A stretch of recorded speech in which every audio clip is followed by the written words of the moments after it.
सड़कों पर ना कुछ कहानियां सिर्फ कहीं सुनी नहीं जाती, वो महसूस की जाती हैं। आज हम एक ऐसी ही दिल्ली की मॉडर्न घोस्ट स्टोरी की गहराई में उतरेंगे। एक ऐसी शहरी किंवदंती जो आज भी लोगों के रोंगटे खड़े कर देती है। पूरी कहानी की शुरुआत होती है बस इस एक ठंडे, परेशान करने वाले सवाल से। सोचिए, एक ऐसा सवाल जिसका जवाब देना शायद किसी की जिंदगी की सबसे बड़ी और आखिरी गलती हो सकती है। ये कहानी हमें ले चलती है नई दिल्ली रेलवे स्टेशन के ठीक पीछे पहाड़गंज रेलवे कॉलोनी। ये इलाका असल में तंग गलियों, टिमटिमाती स्ट्रीट लाइट्स और वीरान पड़े रेलवे क्वार्टरों का एक ऐसा भूल-भुलैया है, जहां अंधेरा होने के बाद ना जाने कितने ही राज दफन हो जाते हैं। वहाँ के लोकल लोग कहते हैं कि रात 3 बजे के बाद एक अकेली औरत वहाँ घूमती हुई दिखती है। उसकी पहचान भी एकदम साफ है, सफ़ेद साड़ी, हाथ में एक छोटा सा लेदर का हैंडबैग, और वो हमेशा नंगे पैर होती है और वो सिर्फ एक ही सवाल पूछती है।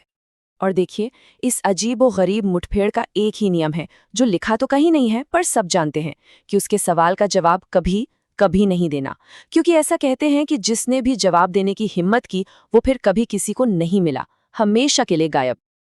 तो अब बात करते हैं उस एक रात की जिसने इस कहानी को हमेशा के लिए लोगों के जहन में जिंदा कर दिया। ये कहानी है अमन नाम के एक कैब ड्राइवर की और उसकी उस एक भयानक रात की। तारीख थी 24 अक्टूबर 2019। सुबह के ठीक 3:07 पर अमन को पहाड़गंज रेलवे कॉलोनी से एक बुकिंग रिक्वेस्ट आई।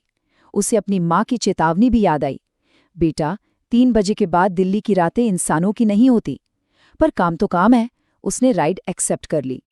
जब अमन पिकअप लोकेशन पर पहुंचा तो उसने एक टिमटिमाती स्ट्रीट लाइट के नीचे एक औरत को खड़े देखा। सफ़ेद साड़ी, नंगे पैर, चेहरा बालों से ढका हुआ और हाथ में एक पुराना भूरे रंग का हैंडबैग। वो बिल्कुल वैसी ही थी जैसा किंवदंतियों में बताया गया था, हूबहू। गाड़ी चलाने के कुछ ही मिनट बाद अमन को लगा कि कुछ बहुत गलत है। वो हर मोड़ ले रहा था, हर शॉर्टकट आजमा रहा था, लेकिन हर बार घूम फिर कर उसी एक टूटे हुए खंभे के पास वापस आ जाता। ये सिलसिला बस चलता रहा। पहले वो टूटा हुआ खंभा, फिर वही वीरान पड़ा रिक्शा। ऐसा लग रहा था मानो वो एक ही जगह पर एक ही लूप में फंस गया हो और गलियां उसे बाहर निकलने ही नहीं दे रही थीं। और फिर से वही फटा हुआ पोस्टर। हर बार ऐसा लग रहा था मानो समय एक ही पल में जम गया हो और अमन का अपनी ही गाड़ी पर अब कोई कंट्रोल नहीं था। वो बस चलाए जा रहा था। वो घबरा गया। उसने फौरन अपना फोन चेक किया। स्क्रीन पर दिखा, no GPS, no signal. Technology ने भी उसका साथ छोड़ दिया था। वो बाहरी दुनिया से पूरी तरह कट चुका था, अकेला। तभी उसकी नज़र अचानक रियर व्यू मिरर पर पड़ी और जो उसने देखा उससे उसका खून जम गया। उस औरत के पैर पीछे की तरफ उल्टे मुड़े हुए थे और तभी उसके कान के ठीक बगल में एक फुसफुसाहट सुनाई दी, वहीं ले चलो जहां तुम मुझे पिछली बार छोड़कर गए थे। जबकि वो औरत तो पिछली सीट पर बैठी थी। अमन ने कांपते हाथों से केबिन की लाइट जलाई तो देखा पिछली सीट पूरी तरह खाली थी। अब ये कहानी सिर्फ अमन के एक डरावने अनुभव तक ही सीमित नहीं रही। जब पुलिस ने इस मामले की जांच शुरू की तो कुछ ऐसा सामने आया जिसने सबके होश उड़ा दिए। पुलिस ने पास की एक बिल्डिंग से सीसीटीवी फुटेज निकलवाई। सुबह 3:29 अमन की कार गली में आती है। अचानक कार का पिछला बायां दरवाजा अपने आप खुलता है। एक धुंधली सी सफेद परछाई बाहर निकलती है, रेलवे ट्रैक की तरफ चलती है और अगले ही पल चलते चलते हवा में गायब हो जाती है। लेकिन सबसे ज्यादा चौंकाने वाली बात फुटेज के आखिरी फ्रेम में थी। जूम करने पर एक धुंधली सी महिला की आकृति, जिसके पैर पीछे की ओर मुड़े हुए थे। ये अमन की कहानी का वो सबूत था जिसे कोई नहीं झुठला सकता था। तो आखिर ये साया है किसका और वो ऐसा क्यों कर रही है? इसका जवाब दशकों पुरानी एक बहुत ही दुखद कहानी में छिपा है। बात है 1982 की।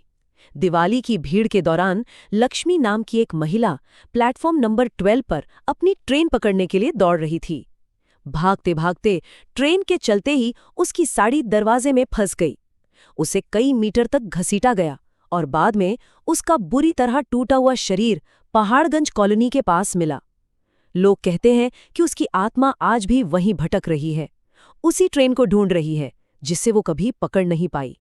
लेकिन अमन के लिए कहानी यहीं खत्म नहीं हुई। नहीं, बिल्कुल नहीं। ठीक 1 साल बाद अमन का सामना उस साये से एक बार फिर हुआ, और इस बार का अनुभव पहले से भी कहीं ज्यादा भयानक था। इस बार उस औरत ने अपना सिर ऊपर उठाया और पहली बार अमन ने उसका चेहरा देखा। धसी हुई आंखें, एक अजीब तरह से खिंचा हुआ मुंह, और उसने धीरे से कहा, तुम मुझे प्लेटफॉर्म 12 छोड़ने क्यों नहीं आए? अमन की नज़र अपनी कार के रेडियो की स्क्रीन पर गई। उस पर जो वक्त दिख रहा था वो था सुबह के 3:07। ठीक वही समय जब उसकी पहली मुलाकात हुई थी, जैसे कि वो इस डरावने चक्र से कभी बाहर निकल ही नहीं सकता। इस दूसरी घटना के बाद अमन 1 हफ्ते के अंदर अंदर दिल्ली छोड़कर हमेशा के लिए चला गया। लेकिन वहां के लोकल कैब ड्राइवर्स वो आज भी उस इलाके में जाने से बचते हैं। उनका दावा है कि उस औरत को देखे जाने की घटनाएं आज भी जारी हैं। और शायद इसीलिए ये किंवदंती आज भी जिंदा है। वो साया आज भी उन्हीं गलियों में भटक रहा है, अपना वही एक अधूरा सवाल पूछते हुए, प्लेटफॉर्म नंबर 12 किधर है?